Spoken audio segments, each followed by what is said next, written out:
તો સર એમાં ઉંમર પ્રમાણે અસર પડે છે? દાખલા તરીકે સિનિયર સિટીઝન હોય, 60 વર્ષથી ઉપરના હોય અને નાની ઉંમરના હોય, તો બંનેમાં કાનના ફંગસ માટે થોડાક પેરામીટર્સ અલગ પડી જાય છે?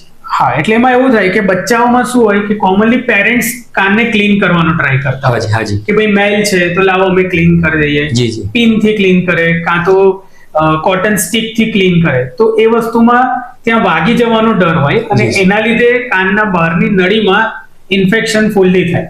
સો બચ્ચાઓમાં એ સૌથી કોમન છે. અને મોટી ઉંમર જે સિનિયર સિટીઝન્સ છે એમાં થોડુંક રૂજ આવતા વાર લાગે, બીકોઝ તમારી બોડીને હીલ થવામાં ટાઈમ લાગે. પ્લસ ઘણા પેશન્ટ્સ હિયરિંગ એડ, કાનનું સાંભળવાનું મશીન ઉપયોગ કરતા હોય છે. સો એના લીધે શું થાય કે જ્યારે મશીન પહેરે ત્યારે વધારે સેન્સિટિવિટી થાય, એટલે ફોરેન બોડી સેન્સિટિવિટી થાય એટલે વધારે ચાન્સીસ છે કે જલ્દી ઇન્ફેક્શન લાગી શકે.